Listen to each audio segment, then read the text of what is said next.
فکر کرنا، یہ ہمارا مزاج ہونا چاہیے.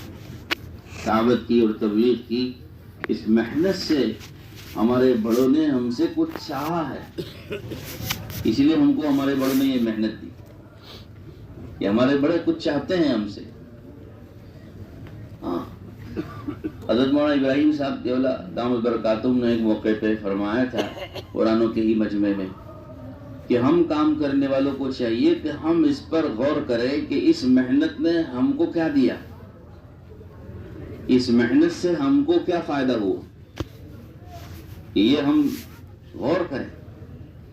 عام طور پر مزاج یہ ہوتا ہے کہ بھائی محنت ہوئی تو محنت کے نتیجے میں وہاں کتنا کام کھڑا ہوا، مقامی کام کتنا جماعتیں کتنی نکلی، ساتھی کتنے بنے، مزید وار جماعت بنی کہ نہیں بنی. سارا ذہن ہماری ذات کو چھوڑ کے باہر کا فکر ہوتا ہے کہ ہماری محنت سے باہر کتنا فائدہ ہوا. یہی ذہن، کارگزاری بھی اسی کی، اور ہمارا ذہن میں بھی یہی رہتا ہے. حالانکہ ہمارے بڑے فرما رہے ہیں ہم سے کہ ہم یہ بھی نہیں بلکہ یہ غور کریں، کیونکہ کام تو ہمارے اپنے نفع کے لیے، کہ ہم یہ زیادہ فکر کریں اور غور کریں کہ اس کام سے ہماری ذات کو کیا نفع ہوا، کہ ہم نے کتنا اس سے فائدہ اٹھایا. اور یہ کتنے ہی افسوس کی بات ہوگی کہ ہماری محنتوں سے، ہمارے کام سے، کہ ہم 10 سال سے تبلیغ میں لگے ہیں، 15 سال سے لگے ہیں، 25 سال سے لگے ہیں، 40 سال سے لگے ہیں، اور ہم یہ غور کر رہے ہیں کہ ہماری محنت سے ہم نے کتنا کام کھڑا کیا، اور الحمدللہ ہوتا ہے فائدہ، یہ نہیں کہ فائدہ نہیں ہوتا. تو یہ کتنے افسوس کی بات کہ ہماری محنت سے دوسروں کو فائدہ تو خود پہنچا اور ہم محروم رہے.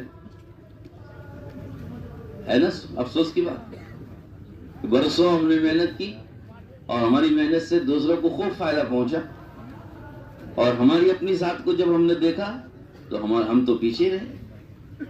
روحانی اعتبار سے، صفات کے اعتبار سے، اخلاق کے اعتبار سے، معاشرت کے اعتبار سے، ایمان کے اعتبار سے، توکل کے اعتبار سے، تعلق مع اللہ کے اعتبار سے، خوف خدا اپنے اندر پیدا کرنے کے اعتبار سے، محبت الہی اپنی ذات میں پیدا کرنے کے اعتبار سے، ہر اعتبار سے ہم نے جب اپنی ذات میں غور کیا تو ہم بہت پیچھے رہے، جبکہ ہماری ہی محنت سے دوسرے ہم سے آگے بڑھ گئے. صفات میں ہم سے آگے، تعلق مع اللہ میں ہم سے آگے، رونے دھونے میں ہم سے آگے ہو گئے، راتوں کی نمازیں پڑھنے میں ہم سے آگے ہو گئے. دوسرے ہم سے بہت آگے بڑھ گئے ہماری محنتوں سے، اور ہم نے اپنی ذات میں غور کیا تو ہم ان کے مقابلے میں بہت پیچھے رہ گئے. حالانکہ ہونا تو یہ چاہیے تھا کہ ہماری محنتوں سے جتنے لوگ آگے بڑھے ہیں دین میں، ان کے مقابلے میں ہم ان سب سے آگے رہتے ہیں. یہی سنت ہے. انبیاء کی زندگی دیکھیں، صحابہ کی زندگی دیکھیں تو ہم کو ان کی زندگیوں میں یہی ملے گا. جس چیز کی دعوت کو وہ حضرات لے کر کھڑے ہوئے تھے اس چیز میں دوسروں سے آگے تھے. ہے نا؟ ملتا نہیں ملتا بھائی. صحابہ خندق کے موقع پہ آئے حضور صلی اللہ علیہ وسلم کے سامنے اپنی مشقت، اپنی تکلیف دکھانے کے لیے، یہ پیٹ پر پتھر بندھا ہوا ہے. تو حضور نے اپنا کپ کرتا اٹھا کے بتایا کہ تمہارے تو ایک پتھر بندھا ہے اور میرے دیکھو کتنے پتھر، 2 پتھر بندھے ہوئے. تو جس کام پہ حضور صلی اللہ علیہ وسلم صحابہ کو ڈالتے تھے، حضور صلی اللہ علیہ وسلم اس عمل میں صحابہ سے آگے رہتے تھے. یہ نبی کا طریقہ ہوتا ہے. تو یہ ہے محنت میں، صفات میں، خوبیوں میں، اخلاق میں، حسن معاشرت میں، حسن معاشرت، آپس کے رہن سہن کو بہتر سے بہتر گزارنا، آپس کا رہن سہن بہتر سے بہتر طریقے پر گزارنا، اس میں ہم بہت کچے ہیں. بہت کچے ہیں. دوسروں کے ساتھ تو بڑے اچھے اخلاق سے پیش آتے ہیں، اپنوں کے ساتھ بد اخلاقی، کتنی بری بات ہے. حالانکہ ہمیں جو حقوق سمجھائے ہیں اس میں اپنوں کے حقوق زیادہ ہیں پرائیوں سے. عام انسانوں کے جتنے حقوق ہیں اس سے زیادہ حقوق ہیں مسلمانوں کے. عام مسلمانوں کے جتنے حقوق ہیں اس سے زیادہ حقوق ہیں رشتہ داروں کے.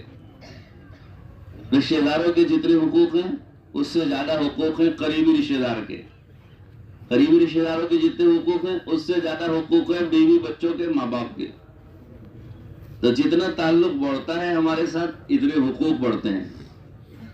عام انسانوں کے جتنے حقوق مسلمانوں کے اس سے زیادہ، عام مسلمانوں کے جتنے حقوق علماء کے اس سے زیادہ، صالحین کے اس سے زیادہ. اپنے ذمہ دار ہیں، تبلیغ کے ذمہ دار، علاقے کے ذمہ دار، دین کے ذمہ دار، کسی بھی شعبے میں ہم ہیں اس شعبے کے ذمہ دار. اس ذمہ دار کا حق اس سے عام لوگوں سے زیادہ. تو ہم عام لوگوں کے ساتھ تو اچھے اخلاق سے پیش آ رہے ہیں، اچھی معاشرت کے ساتھ جو ہے اچھا سلوک کر رہے ہیں، مگر اپنوں کے ساتھ بد اخلاقی، اپنوں کے ساتھ سلوک خراب. تو یہ ہمارا تو ہم نے تو حقوق میں ہم بہت بے پرواہی کرتے ہیں، جس کی وجہ سے حقوق ضائع ہو کر ہماری جو ہے اخلاق اور ہماری معاشرت داغدار ہو جاتی ہے، داغدار. اللہ ہم سب کی حفاظت فرمائے اور ہماری اللہ بہترین تربیت فرمائے. بھائی آگے سب علاقے والے تشریف لے آئے.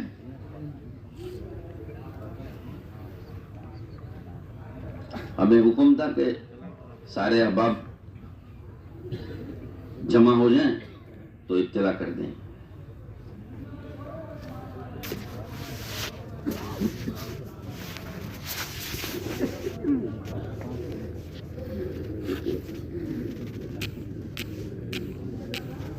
تو اس طرح سے میرے بھائیوں، آپ حضرات ماشاءاللہ علاقوں کے کام کو سنبھالنے والے حضرات ہیں، ذمہ دار احباب ہیں.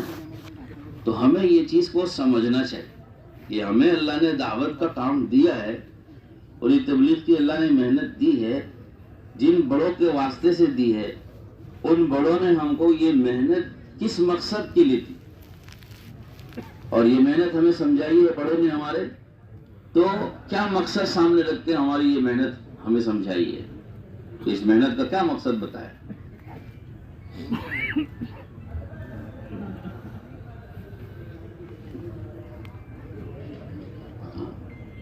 تو محنت کو سمجھنا، حضرت مولانا ابراہیم صاحب دامت برکاتہم یہ بار بار فرماتے ہیں، کام سمجھ کے کرنا. سمجھ کے کرو گے تو جمو گے، اور بے سمجھے کرو گے تو بے سمجھے چھوڑ بھی دیں گے. یہ حضرت فرماتے ہیں بار بار کہ کام سمجھ کے کرو گے تو جمو گے، اور بے سمجھے چلو گے تو بے سمجھے چھوڑ بھی دیں گے. تو ہمیں سمجھا ہی نہیں کہ بھائی کام اللہ نے ہم کو کیوں دیا، ہمارے بڑوں نے یہ کام ہم کو کیوں سمجھایا ہے اتنے تفصیل سے. اور ایک بات اور بھی ہے جو حضرت جس کی طرف توجہ دلاتے ہیں، وہ یہ کہ ہم کام کے طریقے پر بہت توجہ دیتے ہیں. کام کا طریقہ، فلاں عمل کیسے کرنا، فلاں عمل کیسے کرنا، فلاں کام کیسے کرنا. تو طریقہ کار کو سمجھنے پر ہم بہت زور لگاتے ہیں، اور سارا اسی کو کام سمجھنے کا مطلب اسی کو سمجھتے ہیں. کام سمجھنے کا کیا مطلب سمجھتے ہیں کہ گشت کیسے کرنا. 5 گشت ہیں تو 5 گشت کیسے کرنا ہے، خصوصی گشت، عمومی گشت، تعلیمی گشت اور تشہیری گشت، اصولی گشت، یہ کیسے کرنا ہے. اس کو سمجھتے سمجھتے ہی پوری زندگی گزر گئی. لیکن یہ نہیں سمجھا کہ بھائی یہ گشتیں اور یہ ملاقاتیں اور یہ محنتیں کس مقصد کے لیے کرائی جا رہی ہیں. مقصد کی طرف ہمارا دھیان نہیں، ہم نے مقصد کو سمجھا نہیں، لہذا مقصد کو پورا کرنے کی طرف دھیان نہیں. حالانکہ کام کا مقصد یہ تھا کہ اس محنت سے اور اس کام سے ہماری اپنی ذات میں وہ صفات، وہ خوبیاں، وہ اخلاق، وہ حسن معاشرت زندہ ہو جاوے جو صحابہ میں حضور نے اپنی محنت سے زندہ کی تھی. کیوں میں سمجھ رہے ہیں؟ ہمارے اس کام سے ہم مقصود یہ بتایا جاتا ہے کہ بھائی جو صفات حضور صلی اللہ علیہ وسلم کی فکر و محنت سے صحابہ میں زندہ ہوئی تھی، اس محنت سے وہ صفات ہمارے میں زندہ ہو جائے. اگر ہم اس کو سامنے رکھ کے چلیں گے، یہ تو سیکھنے کی چیز ہے کہ کام کو سمجھو، یہ سمجھو کہ اس کام سے کیا چاہا جا رہا ہے، اس کام سے یہ چاہا جا رہا ہے. تو جب ہم یہ سمجھیں گے تو پھر یہ کریں گے، اور اس کو نہیں سمجھیں گے تو پھر اس کی طرف دھیان ہی نہیں رہے گا. مقصد کی طرف دھیان نہیں. دین کی محنت ہمارے علماء میں مدارس میں کہا جاتا ہے مضاف مضاف الیہ، دین کی محنت. جہد دین ایک مضاف ہے ایک مضاف الیہ. تو مقصود کیا ہوتا ہے دین کی محنت میں؟ دین مقصود ہوتا ہے کہ محنت مقصود ہوتی ہے؟ دین کی محنت یعنی دین لانے کی محنت. تو مقصود کیا ہوا؟ دین. تو ہم نے محنت کو مقصود بنا لیا اور دین کو چھوڑ دیا. تو پھر محنت تو آئے گی لیکن دین نہیں آئے گا. تو یہ ہے ہمارے ذہن اور ہماری توجہ کا رخ صحیح ہونا، کہ ہماری توجہ کا رخ صحیح ہو جائے، ہمارے ذہن کا رخ، ہماری سوچ کا رخ، ہماری فکر کا رخ صحیح ہونا. یہ محنت مقصود نہیں ہے، محنت سے دین مقصود ہے. تو ہم یہ سوچیں اپنی ذات کے اعتبار سے کہ میری اپنی ذات میں دین اور یہ دین کی جتنی متعلقہ چیزیں ہیں، یہ ساری کے ساری دین کے سارے جو شعبے ہیں، یہ سارے کے سارے شعبے میری ذات میں کس حد تک زندہ ہو، کتنے فیصد میرے اندر آئے.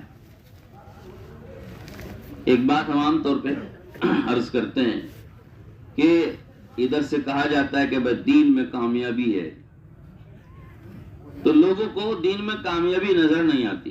کیوں نظر نہیں آتی؟ اس لیے کہ آدمی دین پر جتنے فیصد چلے گا اتنی فیصد کامیابی دیکھے گا. جو آدمی دین پر 10% چل رہا ہے اس کو دین میں 10% ہی کامیابی نظر آئے گی، 90% کامیابی نظر نہیں آئے گی. وہ سمجھے گا کہ بھائی دین پہ چلنے سے کیا ہوتا ہے، خالی دین دین دین بولنے سے کیا ہوتا ہے. اس کو دین کی اہمیت نہیں. کیوں کہ وہ دین پر 10% چلتا ہے، 5% چلتا ہے، تو اس کو اتنی ہی کامیابی دکھ رہی ہے. اس وجہ سے وہ سمجھتا ہے کہ بھائی دین میں اتنی ہی کامیابی ہے. جو اس سے پوچھو نا کہ جو دین پہ 100% چل رہے ہیں، ان سے پوچھو دین میں کتنی کامیابی، وہ بتائیں کہ 100% کامیابی میں نے دین میں دیکھی. تو مجھے 100% کامیابی دین میں ملی، تو کہ وہ 100% چلے دین پہ تو ان کو 100% کامیابی نظر آئے. اور ہم 5% اور 10% چلتے ہیں تو ہم کو اتنی ہی دکھتی کامیابی. جو جتنا دین پہ چلتا ہے اتنی کامیابی دیکھتا ہے. کوئی چل کے تو دیکھے. تو محنت دین کی وہ مقصود نہیں ہے بلکہ مقصود دین ہے. اور دین میں بھی اس یقین کے ساتھ دین پر آدمی کو چلنا کہ دین کے اس عمل میں میرے لیے کامیابی یقینی ہے. ہمارے یہاں جو فضائل اعمال ہے نا، فضائل اعمال کی تعلیم جو ہوتی ہے، ہم نے اللہ معاف فرمائے فضائل اعمال کی قیمت کو سمجھانے، ہم نے فضائل اعمال اس کتاب کی اہمیت کو ہم نے سمجھانا ہے. کس مقصد کے لیے یہ کتاب اور یہ اس کتاب کی تعلیم رکھی گئی. فضائل کی تعلیم کا مقصود ہوتا ہے عملوں کے نفع، عملوں پر اللہ کے وعدے اور عملوں کی قیمتیں امت کے دل و دماغ میں اتارنا، کہ ہر ایک کے دل میں ایک ایک عمل کی قیمت، ایک ایک عمل کا نفع، ایک ایک عمل پر اللہ کے وعدے، کہ اس کا ہمارے اندر یقین آ جائے. اور اس قدر یقین آ جائے کہ وہ یقین ہم کو اس عمل پہ کھڑا کرے اور ہمارے دل کو یہ فضیلت اور اس کے وعدے اور اس کے نفع اتنا ہمارے دل میں یقین پیدا کر دے کہ دنیا کا کتنے ہی بڑا نقصان ہو، کتنا ہی بڑا خسارہ ہو، ہم وہ گوارا کر لیں مگر اس کے مقابلے میں ایک عمل کا خسارہ گوارا نہ کر سکیں. یہ عملوں کے فضائل، عملوں کے نفع، عملوں کی قیمتیں اتنی بتاؤ امت کو اور اتنی سمجھائیں امت کو، اور ہم اپنے دل دماغ کو اتنا سمجھائیں، اتنا ذہن میں بٹھائیں کہ ان عملوں کی وہ قیمت اور ان عملوں کا وہ نفع اور ان عملوں پر وہ اللہ کے وعدے ہم کو اتنا یقین دلا دیں، اتنا یقین ہمارا مضبوط کر دیں کہ اس عمل کے مقابلے میں دنیا کا بڑے سے بڑا خسارہ ہم گوارا کر لیں مگر اس عمل کا خسارہ گوارا نہ کریں. ایسا یقین آدمی کے دل میں مضبوط ہو جائے. بتائیے ہم کو یہ کہاں درجہ حاصل ہوا ابھی تک؟ ہم نے صرف ابتدائی اس کا مقصد ذہن میں رکھا کیا اعمال کا شوق پیدا ہو جائے. تو بس صرف شوق پیدا کرنا تھوڑا ہی, شوق پیدا کرنا تو یہ ابتدائی مقصد ہے, ابتدائی مقصد ہے. کہ اصل کیا ہے کہ شوق پیدا کرنے سے آگے بڑھ کر ان عملوں کی فضائل اتنا سننا کہ ہمارے دل کو یہ فضائل اتنا یقین دلا دیں کہ یہ عمل میرا ہرگز نہیں چھوٹے گا, اس عمل کے مقابلے میں دنیا کا بڑے سے بڑا خسارہ میں گوارا کر لوں مگر یہ عمل نہ چھوڑوں. جیسے تکبیر اولا, تکبیر اولا چھوڑا رہی ہے, کیا چیز, معمولی سی مشغولی, ایک موبائل کال ہے, ایک موبائل کا میسج دیکھنا ہے, ایک کسی کو موبائل کا میسج کرنا ہے, موبائل کی رنگ بجی, بس رنگ بجتے ہی ہم نے فوراً جھٹ سے موبائل کی طرف رخ کیا اور اس رنگ کو ریسپانس دیا, اس کو اہمیت دی, تکبیر اولا چھوڑ گئی. تو ہمارے نزدیک کس کی قیمت زیادہ ہے, ایک کال کرنے والے کے کال کی یا وہ تکبیر اولا کی؟ ایک معمولی گاہک دکان پہ آتا ہے, وہ گاہک ہم کو نماز کی رکعت چھوڑا دیتا ہے, جماعت بھی چھوڑا دیتا ہے. ہمارے نزدیک کس کی اہمیت زیادہ ہے؟ ہم کو تو ابھی یہ چیز پیدا کرنے کی, ایک عمل کی فضیلت سن کے بار بار, ایک بار نہیں 100 بار, کہ عمل کی قیمت اتنا ہمارے اندر آ جائے کہ وہ عمل ہم کو یقین دلا دے کہ اس عمل کو تو میں کسی حال میں نہیں چھوڑوں گا, کیونکہ اس پر جو نفع ہے وہ نفع اس کے مقابلے میں آنے والی چیزیں اور رکاوٹیں, اس کے نفع سے, گناہوں سے, اللہ کو ناراض کرنے والی باتوں سے, اللہ کے ناپسندیدہ کاموں سے اپنے کو بچانا, اللہ کی ناراضگی سے, اللہ کے ناپسندیدہ کاموں سے, گناہوں سے اپنے کو بچانا, ایک تقویٰ, یہی اصل تقویٰ ہے. تو تقویٰ پیدا ہو جائے کہ اپنے ہر زندگی کے ہر کام میں ہم اللہ کی ناراضگی سے کیسے اپنے کو بچا سکیں اور اللہ کے ناپسندیدہ طریقوں سے اپنے کو کیسے بچا سکیں. کہ جس کام کا ہم جو طریقہ اپنا رہے ہیں وہ طریقہ ایسا ہو جو اللہ کو ناراض کرنے والا نہ ہو بلکہ اللہ کو راضی کرنے والا ہو. اس کے لیے نبی کی سنتیں, ہمارے یہاں تو کلمے میں 2 جز ہیں, لا الہ الا اللہ کے ساتھ محمد الرسول اللہ بھی ہے. تو محمد الرسول اللہ کا مقصود کیا ہے کہ ہر طریقے میں, ہر کام میں نبی کی اتباع اور نبی کی سنت. تو تقویٰ ہوا کہ اللہ کو ناراض کرنے والے کاموں سے اپنے کو بچانا اور اللہ کے ناپسندیدہ طریقوں سے اپنے کو بچانا, کہ جو طریقے اللہ کو ناپسند ہے, اللہ کے رسول کو ناپسند ہے, اس سے بھی اپنے کو بچانا. یہ تقویٰ ہے. تقویٰ ہوا. اور توکل, یہ توکل اور تواضع اور تحمل. توکل اللہ کی ذات پہ بھروسہ, اللہ کے وعدوں پر بھروسہ, اور تواضع ہے اپنے آپ کو چھوٹا بنا کے کام کرنا. جیسے حضرت مولانا بار بار فرماتے ہیں, حضرت مولانا ابراہیم صاحب, چھوٹا بن کے کام کرنا ہے, بڑا بن کے کام نہیں کرنا. بندہ بن کے کام کرنا, بڑا بن کے کام نہیں کرنا. تو یہ تقویٰ ہوا اور توکل ہوا, تواضع اور تحمل, ایک دوسرے کی تکلیفوں کو برداشت کرنا, ناگواریوں کو جھیلنا. کریں گے انشاءاللہ. ابھی حضرت آ چکے ہیں, انشاءاللہ حضرت کی بات ہے.